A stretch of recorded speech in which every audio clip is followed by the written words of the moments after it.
ሰላም እንዴት አላችሁ? የተከበራችሁ አድማጮቻችን እንዴት ሰነበታችሁ? የታተላችሁ የምትገኙት ራስ 3 በአራዳ ኤፍኤም 95.1 ነው። አርሰናል የሊጉን ዋንጫ ለማንሳት እያደረገ ባለው ጥረት የት ቦታ ላይ ችግር ሊገጥመው ይችላል፣ ተፎካካሪዎች ውስጥ እነማ ሊሆኑ ይችላሉ የሚለው በቅርብ ርቀት የሚጠበቁ አሉ። አርሰናል በሊጉ ደረጃ ሰንጠረዥ አናት ላይ ተቀምጧል። ከ10 ጨዋታዎች በኋላ 25 ነጥብ የጣለው 5 ነጥብ ነው። በሊቨርፑል የተሸነፈበትና ከማንቸስተር ሲቲ ጋር 2-2 የተለያየበት። ሁለቱም ቡድኖች ደግሞ በቅርብ ርቀት ይገኛሉ። ማንቸስተር ሲቲ 19 ነጥብ ነው ያለው፣ በ6 ነጥብ ርቀት ሁለተኛ ደረጃ ላይ ተቀምጧል። ከዛ ውጪ ሊቨርፑል ሶስተኛ ደረጃ ላይ ያለው በ18 ነጥብ በ7 ነጥብ ርቀት ላይ ነው የሚገኘው ከአርሰናል ጋር። እስከ 5ኛው ሳምንት ድረስ ሊቨርፑል በ5 ነጥብ ልዩነት ይመራ ነበር አርሰናልን። ከ5 ሳምንት በኋላ ደግሞ አርሰናል ሊቨርፑልን በ7 ነጥብ ልዩነት እየመራ ነው ያለው። ባለፉት 6 ሳምንታት ሊቨርፑል ምን ያህል በአስቸጋሪ ሁኔታ ውስጥ እንዳለ በትክክል ማሳያ ነው። 2022-23 የውድድር ዘመን አርሰናል በሊጉ ደረጃ ሰንጠረዥ አናት ላይ ሆኖ ለ268 ቀናት ያህል መሪ ነበረ። ለ42-43 ቀናት ያህል መሪ በነበረው ማንቸስተር ሲቲ በልምድ በጉዳት በስነ ልቦና በእነኚህ ጉዳዮች ምክንያት ዋንጫውን ለማንቸስተር ሲቲ አሳልፎ ሰጥቷል። 84-89 ነጥብ በማካከላቸው የ5 ነጥብ ልዩነት ነበር ሁለቱ ቡድኖች። 2023-24 የውድድር ዘመን የ2 ነጥብ ልዩነት ነበረ። 91-89 ነጥብ ማንቸስተር ሲቲ ሻምፒዮኑ ነው። አምና ሊቨርፑል ማንም ሳይጠብቀው ነው የሊጉን ዋንጫ ያነሳው በ84 ነጥብ። አርሰናል በ10 ነጥብ አንሶ በ74 ነጥብ ሁለተኛ ደረጃን ይዞ የፈጸመበት ጊዜ ነበር። ከሁለቱም ቡድኖች ጋር ተገናኝቷል። አርሰናል ነጥብ ያስጣሉትም ሁለቱ ቡድኖች ናቸው። በቀጣይም ምናልባት የዚህን ዋንጫ ጉዞ ይወስናል ተብሎ የሚጠበቀው አርሰናል ከሁለቱ ቡድኖች ጋር የሚያደርገው ጨዋታ ነው። ከማንቸስተር ሲቲ ጋር ኢትሃድ ነው የሚጫወተው፣ ከሊቨርፑል ጋር ኤምሬትስ ላይ ነው የሚጫወተው እና የበለጠ የዋንጫውን ፉክክር ወይም ዋንጫ የሚያርፍበትን ቦታ የሚወስን ይመስለኛል። ሁለቱም ቡድኖች ማንሳት ይኖርብናል። የማንቸስተር ሲቲ እና ሊቨርፑል በቅርብ ጊዜ ባለፉት 5 ዓመታት ነው ከ2017-18 ጀምሮ 2 ጊዜ ሊቨርፑል ወስዷል። ቀሪውን ማንቸስተር ሲቲ ነው የወሰደው። የሁለቱ ነው የ10 ዓመት የሁለቱ ነው ኦልሞስት ከቼልሲ በኋላ እና ይህንን ከግምት ውስጥ ካስገባን አሁንም ባላቸው ልምድ አቅም መቼ ምን ማድረግ እንዳለባቸው በማወቅ ደረጃ አርሰናልን ሊፈትኑ የሚችሉት ሁለቱ ቡድኖች ናቸውና ስለ ሁለቱ ቡድኖች ማንሳት ይኖርብናል። የሁሉን ጨዋታ መቼም ብዙዎች ናቸው የሚጠብቁት። ራሱ የሊቨርፑል ደጋፊዎች ከዚህ በኋላ ከአርሰናል ጋር ከሲቲ ጋር ያለው የነጥብ ልዩነት ከዚህ በላይ እንዳይሰፋ የሚጸልዩት ምንም ጥያቄ የለውም። ማንቸስተር ሲቲም ጥያቄ የለውም። አሁን ከአርሰናል ያንዳንዱ ጨዋታ ያንዳንዱ ሽንፈት ልዩነቱን እያሰፋው ነው የሚሄደው። ምናልባት ሁለቱም ነጥብ የሚጥሉ ከሆነ ለአርሰናል እሳየው ይመስለኛል። ከዛ ውጭ ግን የትኛው ቢያሸንፍ ነው ለአርሰናል አድቫንቴጅ? ገና ነው ሲዙን በጣም ብዙ ጨዋታ ነው የሚቀረው። 10ኛ ጨዋታ ነው። ከዚህ ቀደም አርሰናል ከ10 ጨዋታዎች 25 ነጥብ ደርሷል 9 ጊዜ አካባቢ። በዚህ ሰዓት ከ25 ነጥብና ከዛ በላይ የደረሰባቸው ጊዜያት አሉ። ሻምፒዮን የሆነው ግን አንዴ 2003-4 ሳይሸንፍ ዋንጫ ያነሳበት አመት ብቻ ነው እና ዋስትና ሊሆን አይችልም። አሁን ያለበት ስቴጅ ግን ምንድነው ዞሮ ዞሮ ከመጀመሪያው ከሲዝኑ መጀመሪያ ጀምሮ የምታንጠባጠባቸውና የምትሰበስባቸው ነጥቦች ናቸው በኋላ ላይ ስኬትና ውድቀትን የሚወስኑት። እኔ ለአርሰናል ዘንድሮ ብዙዎች ለአርሰናል ጥሩ ድል እየሰጡ ያሉበት ምክንያት ያው ብዙ ተነግሯል። በተለይ ዘንድሮ የተሟላ ቡድን ነው፣ የዋንጫ ቡድን ይመስላል፣ በቀላሉ ማይሰበር ቲም ነው። ካለፉት 3 ዓመታት ትምህርት ወስዶ ቅድም ያነሳው በተለይ ኢሞሽን በስነ ልቦና ረገድ ትልቁ ችግር ያ ነበር። 2008 ታስታውሳው 2078 በጣም ድንቅ ቡድን ነበር። ወደ ሴንት አንድሪው ተጉዞ ከበርሚንግሃም ጋር ሲጫወት የኤድዋርዶ ጉዳት አንደኛው ደቂቃ ላይ ከዛ ኢቭን ከተጎድ በርግጥ ከባድ ጉዳት ነው ለተጫዋቹ። ያን ማየት በጣም ፈታኝ ነው። የመጀመሪያ ሕክምና እርዳታው ጥሩ ባይሆን ኖሮ ኳስ መጫወት አይችልም። ዳግማ ይመለሳል እና ያንን ያዩ ነው የተጫወቱት። የመሩ እጃቸው ላይ የገባ 3 ነጥብ ነው የጣሉት። መጨረሻ ላይ አንበሉ ጋላስ ትዝ ይላል መሀል ሜዳ ላይ ሲያለቅስ እና የስነ ልቦና ቶሎ ተሰባሪነት። አንዳንድ ጊዜ ተጫዋች ኮንዲ ሲጎዳ እንዳውም በእልህ ተጫወትና መሪ ሲኖረው ቲሙ እንዳውም ለዛ ተጫዋች ይሄን ድል ማሳካት አለብን ብለው እንደ ተጨማሪ ሞቲቬሽን የሚያዩት አሉ። ለስብራትም ደግሞ የሚዳረጉ አሉ። አርሰናል ይሄኛው ለስብራት የሚዳረግ ቡድን ነውና አሁን ላይ የማየው ነገር ገብጥ ፕሩቭ አላደረግንም ገና በዋንጫ ግን አትሊስት ካለፉት ጊዜያት የተሻለ ይመስላል አሁን ያለው አርሰናል። ጥሩነቱ ለአርሰናል በተለይ በእነዚህ በተለይ 10 ጨዋታዎች ከሊጉ ፊክስቸር መውጣት በፊት አርሰናል ከመጀመሪያዎቹ 10 ጨዋታዎች ማርክ 25 ነጥቦች ሰበስቧል። እኔ ለሚኬል አርቴታ በጣም ፈርቼ ነበር፣ ምክንያቱም ጫናል በጣም ኢንቨስት አድርገዋል። ከዋንጫ ውጪ ምንም አይነት የሚጠበቅ ነገር የለም ከሱና የመጀመሪያዎቹ ፊክስቸሮች ኦልድ ትራፎርድ ላይ ከማንቸስተር ዩናይትድ፣ ሴንት ጄምስ ፓርክ ላይ ከኒውካስል፣ አንፊልድ ላይ ከሊቨርፑል፣ እንደገና ክራቨን ኮቴጅ ላይ ከፉላም፣ ከክሪስታል ፓላስ እና ፉላም ባለፉት ተከታታይ ዓመታት አንዱ አርሰናል ዋንጫ ለማጣቱ ምክንያት የሆኑ ቡድኖች ናቸው።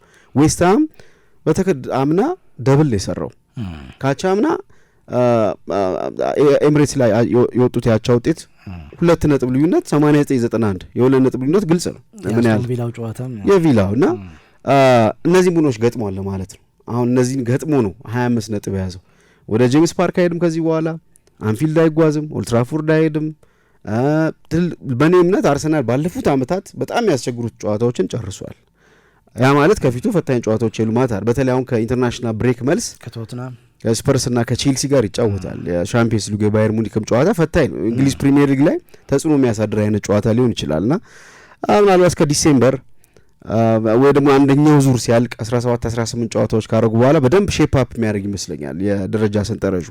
አሁን ባለው ሁኔታ ግን ያለም ጥርጥር የሊግ ዋንጫ የማንቸስተር ሲቲ የሊቨርፑል የሚያርሰናል ሌላ ቡድን ታምር ካልተፈጠረ በስተቀር ሌላ የሚወጣ ቡድን ያለ አይመስለኝም።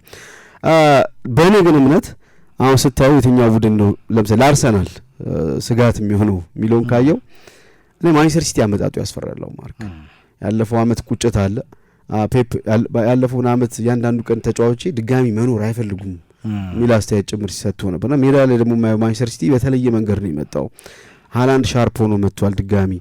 አርሰናል ቶፕ ሲሆን ሲቲም ቶፕ ይሆናል። አሁን አምና አርሰናል ከሲቲ ጋር የተፎካከሩ አርሰናል ቢሆን እኮ ላስት ይር ዋንጫ የማንሳት እድል ነበረው እና በዛ ባለክ እንደ አርሰናል ነው ሲቲ የተነሳውና ዲፌንሱ የተስተካከለ ይመስላል። አሁን የዶናሩማ መምጣት ባለፈው ብዙ ጎል ሲያስተናግድ ነበር የዲፌንስ ዘንድሮ የተሻለ ነው። ላለፉት ዓመታት ኮንትሮል የለውም ማርክ ይሞከርበታል፣ ድሎች ይፈጠሩበታል። ከዚህ ቀደም እኮ አንድ ጎል አስቆጥሩ ማንቸስተር ሲቲ ችግር የለበትም ጌሙን በደንብ አድርጎ ተቆጣጥሮ በኳስ መጨረስ የሚችል ቡድን ከቦሩሲያ ዶርትሙንድ ጋር ባደረገው ጨዋታ 3-0 እየመራ አንድ ጎል ከተቆጠረበት በኋላ የድሮውን ሲቲ አይመስልም ነበር።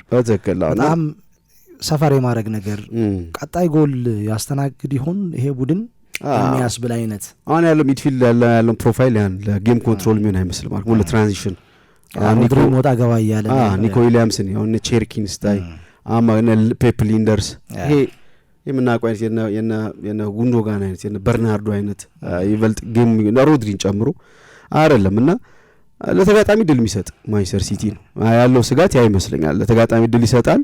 ከዛ ውጪ ቅድም ያነሳ ነው ሃላንድ ወይ አቋም ድንገት ቢወርድ አሊያ ቢጎዳ ወይ ደግሞ በሆነ አጋጣሚ ከሃላንድ ጋር ተያይዞ ችግር ቢያጋጥም ትናንት ተወሰነ ፍንጭ አይተናል ብለን በሌላ ፕሮግራማችን ሰርተናል። በተለይ ፎደን መመለስ ቼርኪ አሁን የለመደ መምጣት ከቡድኑ ጋር ይበልጥ እየተዋሃደ መምጣት እነዚህ ነገሮች እያነሳን ነበርና መንገድ ላይ ሊያስቀሩ የሚችሉት ስጋቶች አሉ እነዚህ ማለት ነው። ከዛ ውጭ ግን አሁን ቡድኑ ከሁለቱ ሽንፈት ወዲህ በደንብ የተሻሻለ የመጣ ይመስለኛል። ከሊቨርፑል ጋር ተያይዞ አሁን ተከላካይ ክፍል ላይ አንድ ጨዋታ ቤስት ናቸው። የአስቶን ቪላው ጨዋታ በቀላሉ አይደለም ያሸነፉት። በጣም ብዙ ድሎችን ኮንሲደር አድርጓል። ማማርዳሽቪሊ ብዙ ኳስ አድኗል ማርክ በዛ ጨዋታ ላይ።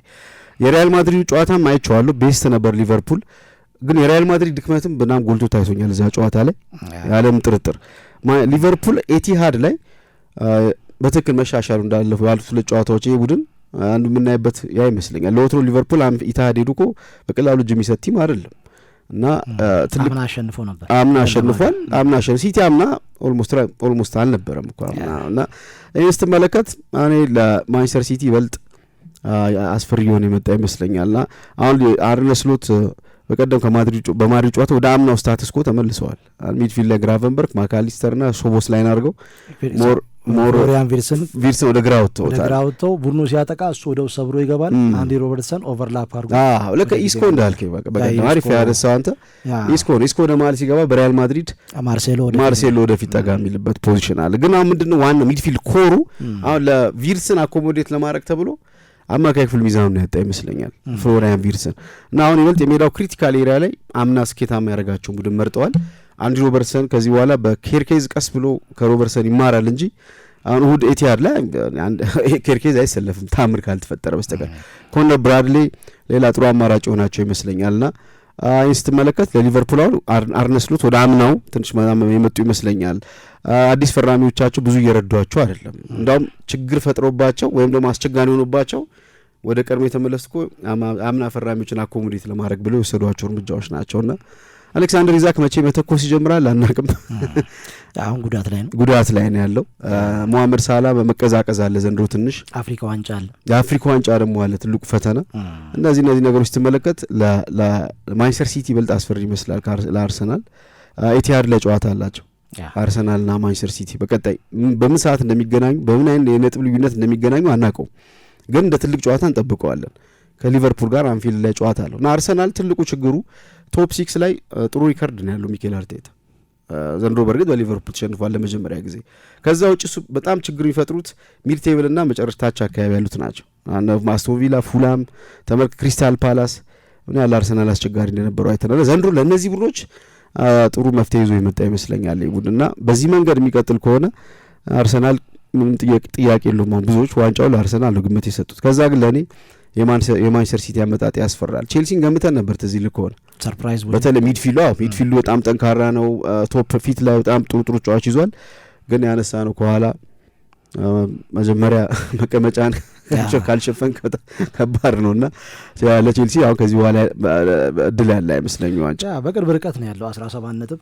ማንቸስተር ሲቲ 19፣ ሊቨርፑል 18 ይጥላል። ታስባለህ ይጥላል ነጥብ ወጥነት ኢቨን አኛ ወልቭስ ላይ እንደሚያው ወልቭስ አሁን 10 ጨዋታ ነው ምንም ጨዋታ አላሸነፈም። አንዱ ቪቶ ፔሬራ የተባረሩት በዛ ነው። ምናልባት ወልቭስ አሁን በቀጣይ ጨዋታ እኮ ምን እንደሚያደርግ አሁን የትኛውን ቼልሲ እንደምናይ እርግጠኛ አይደለሁም። ችግሬ ነው አሁን ማየው ቼልሲ የሊቨርፑሉ ቼልሲ ነው ሰንደርላንዱን እሱም በጣም አስቸጋሪ ይመስለኛል። በዚህ ሳምንት 11ኛ ሳምንት የእንግሊዝ ፕሪሚየር ሊግ ይከናወናል። በስታዲየም ኦፍ ላይት ነው ጨዋታው የሚያከናውነው። አርሰናል ሰንደርላንድ ሜዳው ላይ ያልተሸነፈ ከሉዚንግ ፖዚሽን ወይንም ደግሞ እየተመራ 8 ነጥብ ከሰበሰበ ቡድን የመጨረሻ ጨዋታውን ከኤቨርተን ጋር ነው ባለፈው ሰኞ ምሽት 5 ሰዓት ላይ ያከናወነው። ኢሊማኒ ዲያይ ባስቆጠራት ጎል 1-0 እየተመራ ግራኒት ዣካ ሁለተኛው አጋማሽ ከተጀመረ በኋላ በሰከንዶች ልዩነት 43 ሰከንድ የአቻነቱን ጎል አስቆጥሮ ከአማራ ተነስቶ 8 ነጥብ የሰበሰበበት ነው። ይህን ጨዋታ አርሰናል ያሸንፋል ብለን ብናስብ አሁን ባለው ወቅታዊ ብቃት ጨዋታው ቀላል አይሆንም። ስታዲየም ኦፍ ላይት ላይ ነው። ግራኒት ዣካም የበለጠ ልምዱን የሚያካፍልበት ጨዋታ ይሆናል። በክረምቱ 142 ሚሊዮን ፓውንድ እንደዚህ ከፍለው ነው ከ10 በላይ ተጫዋቾችን ያስፈረሙት። አዳዲስ ከመጡ ቡድኖች በጣም ሰርፕራይዝ ቡድን ይሄ ነው። ለመጨረሻ ጊዜ በፕሪሚየር ሊግ የተሳተፈው በ2016-17 የውድድር ዘመን ነው። ጆርዳን ፒክፎርድ የዛ ቡድን ተጫዋች ሳለ በዛው ክረምት ነው ቡድኑ ሲወርድ ወደ ኤቨርተን በ30 ሚሊዮን ፓውንድ ያመራው። አርሰናል ያንን ጨዋታ ያሸንፋል ብለን ካሰብን 28 ነጥብ ይኖረዋል። የማንቸስተር ሲቲና የሊቨርፑል ጨዋታ ማን ያሸንፋል እርግጠኛ መሆን አይቻልም። 100 ሰዎችን ግምት ስጥ ብትላቸው ከ90 እስከ 95 በመቶ ድረስ አቻ ያልቃሉ ላይ ያስባሉ። የአርሰናል ደጋፊዎችም ይመኛሉ ብዬ ማስበው አቻ ውጤት የትኛውን ቡድን እንዲያሸንፍ አይፈልጉም። አቻ ከሆነ የ8 ነጥብ ልዩነት ይሆናል ከሁለተኛው ማንቸስተር ሲቲ ጋር። ሜቢ ቦርንመዝ የሚያሸንፍ ከሆነ ነጥቡ 21 ሊደርስ ይችላል። ያን ያህል ስጋት አይደለም። ከሶስተኛው ሊቨርፑል 10 ማን ነው 9 ነጥብ ልዩነት። ስለዚህ ይህንን አድቫንቴጅ የሚያስቀጥል ከሆነ ይህንን የነጥብ ልዩነት ጠብቆ የሚሄድ ከሆነ ከኢንተርናሽናል ብሬክ በኋላ ደግሞ እነኛ ሁለት የአርሰናል ደጋፊዎች በስጋት አይን በስጋት ስሜት የሚመለከቷቸው የቶትናምና ቼልሲ ጨዋታ ሁለቱን ጨዋታ በድል የሚወጣ ከሆነ የተሻለ ጉዞ ያደርጋል። ግን ዲሴምበር ደረሰ ግን ስቲል ሁለቱም ቡድኖች አስፈሪነታቸው ከፍ ያለ ነው።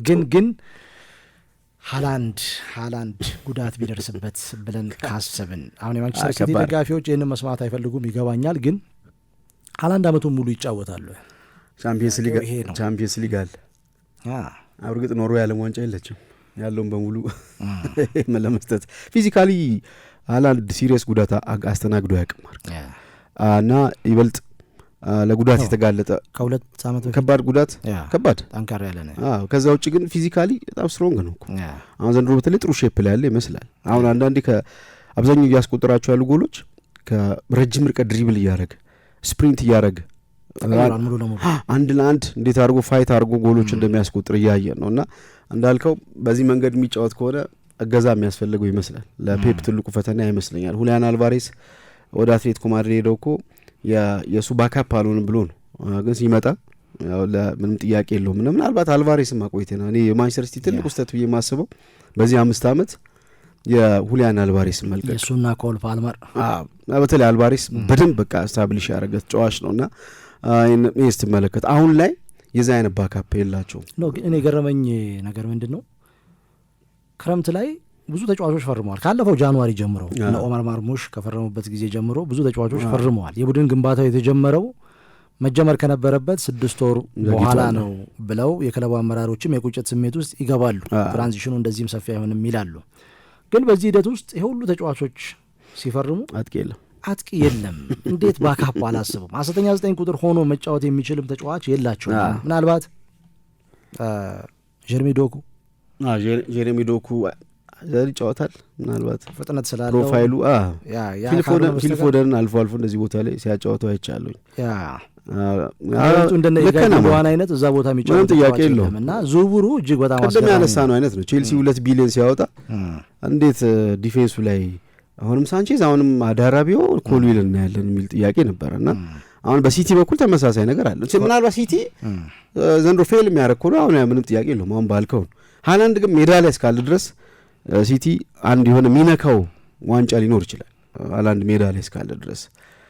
ከዛ ውጭ ካየውና ለአርሰናል ቅድም ያነሳው ከኢንተርናሽናል ብሬክ መልስ ፈታኝ ጨዋታዎች ናቸው። ባየርን ሻምፒየንስ ሊግ ነው በርግጥ እና ቼልሲና ቶተናም አሉ ተከታይ። ቼልሲ አዌ ጨዋታ ነውና ከዛ ጥሩ ዜና ከጉዳት ይመለስ ተጫዋች ደግሞ ይኖራል።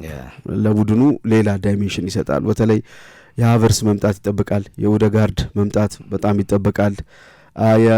ማዱዌኬ ጥሩ አጀማመር አድርጓል። ግን ለእኔ ክሪቲካል ኦዴጋርድና ሃቨርስ ናቸው። የዩኬሬስና የማርቲኔሊ ጉዳት ቀለል ያለ ጉዳት ሪስክ ላለመውሰድ ተብሎ ይመለሳሉ። ግን ሁለቱ ደግሞ የሚመጡ ከሆነ አርሰናል ሌላ ነው እና አርቴታ እንግዲህ ጥንቃቄ ነው፣ አብዛኛው ጥንቃቄ ጨዋታ ነው የመርጠው። ማርክ ይሄ ሪስክ ወስዶ ጀብደኛ ሆኖ ሲጫወት ብዙ አታይም። ሞር ለኮንትሮል ነው ቅድሚያ የሚሰጠው።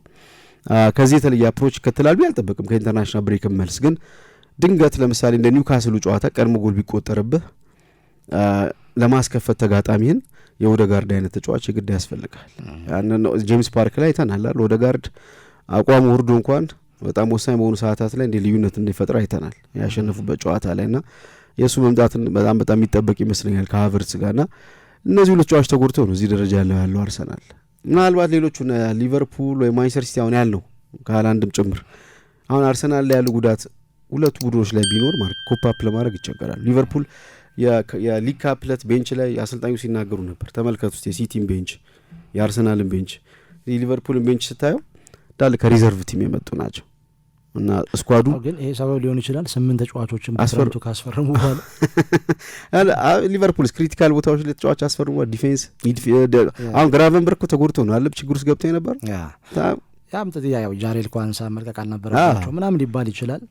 ከዛ ውጪ እስከ መጨረሻው ሰዓት የሊቨርፑል ዝውውር ማለት ለኔ ሌግዠሪ ዝውውር ነው። ለምሳሌ እኔ ከአሌክሳንደር ኢዛክ ጌሂም ቢያዘው ሊቨርፑል ይሻላል። ጥያቄ የለውም። ለዛ ነው አንዳንድ ጊዜ ያወጣው ገንዘብ ነው ያዘዋወርኳቸው ቁጥር ሳይሆን የነዛ ተጫዋች ሲግኒፊካንስ ያስፈልጉ ነበር ወይ ክሪቲካል ኤሪያ ላይ ቡድኑ ያለበት ችግር አድሬስ ያደርጋሉ ወይ ካልከኝ በርግጥ ዲያዝና ማን ያኛው ሳውዲ ሄደው የዩራጓዩ ተጫዋች ዳርዊን ኑኔስን አጥተዋል። በእኔ እምነት ሉዊስ ዲያስ በጣም ጎጂ ነው። የሉዊስ ዲያስ ተተኪ ያስፈልጋቸዋል። በተለይ ወደ ባየር ሙኒክ ሄዶ እየሰራ ያለ በጣም ምንም ጥያቄ የለውም። ከዛ ውጭ ግን እኔ አብዛኛው የወጣው ገንዘብ ሌግዠሪ ነው ይመስለኛል። 200 ምናምን ሚሊዮኑ ቼልሲ 450 ሚሊዮን ለዲፌንስ ላይ የሚገርም ባካፕ መግዛት ይችላሉ። በተለይ ተከላካይ አማካይ መስት ነበር። አሁን ዋታሩ እንደሆነ ያለው ግራቨንበርግ ቢጎዳ ወይም ደግሞ ያለ ቦታቸው እንደ ማን ከርቲስ ጆንስ እዛ ቦታ ላይ ጫወቱ እንዴት ፌል እንዳደረገ አይተናል ባለፈው እና ያ ገንዘቡ ሳይሆን እኔ ዝውውሩ የተሳካ አይደለም ወይም ደግሞ ሊቨርፑልን ዋና ችግር አድሬስ ያደረገ ገንዘብ ስላልሆነ ሊቨርፑልም የዴብስ ችግር አለበት ያልኩ ከዛ አንፃር ኮገበታቸው ዴብስ የለውም እና እዛ ቦታ ላይ ችግር ይፈጠር አደጋ ውስጥ ነው እና ሊቨርፑልም ማንቸስተር ሲቲም የሆነ ቦታ ሚኒ ኢንጁሪ ክራይስ ካጋጠማቸው አርሰናል ያለም ጥርጥር አድቫንቴጅ መውሰዱ አይቀርም። ማርክ በአርሰናል በኩል የተጠና ዝውውር የበለጠ ይስተዋላል። ከዛ ውጪ ሁለገብነት አለ። አንደኛው ሌላኛውን ይተካል። ባክ ፎሩ ሃይብሪድ ተከላካዮች ናቸው፣ በተለይ ፉል ባክ ቦታ ላይ ያሉ። አሁን ብዙ ቢሜንዲ ከሌለ ኖጋርድን ትጠቀማል። ማዱዌኬ ይመለሳል። በፊት ዊሊያም ሳሊባ የለም፣ ቡድኑ ችግር ውስጥ ይወድቃል። ገብርኤል ማጋሊሽ የለም፣ ቡድኑ ችግር ውስጥ ይወድቃል። አሁን ግን እንደዛ አይደለም። ኢቨን በሳምና ቢሆን እኮ በሰዓት ማርክ ኦልሬዲ ኢንጁሪ ክራይሲስ እኮ ጀምሯል። ያ ሳካ፣ ኦዴጋርድ፣ ከዛ በኋላ ማጋሊሽ፣ ኢቨን ካያቨርትስ፣ ማርቲኔሊ ጭምር። ዞሮ ዞሮ እንግዲህ ማንቸስተር ሲቲ ላይ ሳሊባም እኮ የተጎዳበት፣ ጋብርኤልም እኮ አቋርጦ ይወጣበታል። ሞስኬራ ገብቶ እንዴት አድርጎ ነው ያን ቦታ ይሸፍናል። ዘንድሮ ያንን በሚገባ ሸፍኗል። ማንቸስተር ሲቲ 20 ጎሎችን አስቆጥሯል በፕሪሚየር ሊጉ። 13ቱ የሃላንድ ጎሎች ናቸው። ለዛ ነው ጥገኛ ነው የምንለው። ኦፍኮርስ ሰርቪስ ምናምን ይቀርብለታል፣ ሰርቪሱን ነው በአግባቡ የሚጠቀመው። ግን እሱን ዞር ብታደረግ ነው የበለጠ። እሱ ጥያቄ የለውም። ሃላንድ ሜዳ ላይ እስካለ ሲቲ ይቸግራል ብዬ አላስብም። ሜዳ ላይ ከሌለ ግን ችግር ነው። ኢከር ካሲያስ ያድናል፣ አርናይን ጎል ያስቆጥራል። ጃሉጂ ዶናሩማ እዚህ ጋር ያድናል፣ ሃላንድ ጎል ያስቆጥራል። አይነት የዚህ አይነት ስሜት ነው ያለው። እናንተስ በዚህ ዙሪያ ምን አስተያየት አላችሁ? አርሰናል የሊጉን ዋንጫ እንዳያነሳ ሁለቱ ቡድኖች እንቅፋት ሊሆኑ ይችላሉ ወይ? ውጤቱ ምን ቢሆን ይችላል? ሁለቱም 2 ነጥብ ቢጥሉ ነው የመርጡት። ማለት 1-3 ነጥብ ከሚያገኝ ሁለቱም 2 ነጥብ አዋጭ ነው። አቻ የአርሰናል ደጋፊዎች ምኞት ያ ሊሆን ይችላል። ብዙ ሰው የሚገምተው ያቻው ትልቁ ነገር ግን አርሰናል ቅዳሜ ሰንደርላንድን አሸንፎ ፕሬዠር መፍጠር የቤት ስራውን መስራት አለበት። ከበርንሌ ጋር ባደረገው ጨዋታ የተከተለውን የጨዋታ መንገድ ይከተላል ተብሎ ይጠበቃል በአንድ ሳምንት ልዩነት ውስጥ። እናንተስ በዚህ ጨዋታ ዙሪያ ምን አስተያየት አላችሁ? በአነሳናው ጉዳይ ዙሪያ ሀሳብ አስተያየት አድርሱን። ሰብስክራይብ አድርጉ። የበለጠ ቤተሰባዊ ትስስሩን አጠናክሩ። ስፖንሰሮቻችን የእኛ ስፖንሰሮች እናንተ አድማጮቻችን ናችሁ። የተከበራችሁ ስፖንሰሮቻችን 433 ማርኪዮኒ ሚሊሻ ሰብስክራይብ ቤተሰቡ ነው። ከኛ አሪፍ ነገር ታገኛላችሁ ብለን እናስባለን። ገና ደግሞ ዘንድሮ ዓለም ዋንጫ አለ ማለት ዓለም ዋንጫ ደግሞ ስንተኛ ዓለም ዋንጫችን ነው ስንሰራ? ከ2018 ጀምሮ አፍሪካ ዋንጫ አለ። አሪፍ ጊዜ ይኖረናል ብለን እናስባለን። ከኛ ጋር ቤተሰቡ ነው። ማድመጥ ብቻ አይደለም እኮ ጥያቄዎችም ጠይቁኛ። ለማዝናናት ፕሮግራማችንም ጥረት እናደርጋለን። ሊነሱ የምትፈልጓቸው ሀሳቦች ካሉ ሀሳብ አለሳይ ታደርሱን። ለማንኛውም ስላዳመጣችሁን ከልብ እናመሰግናለን።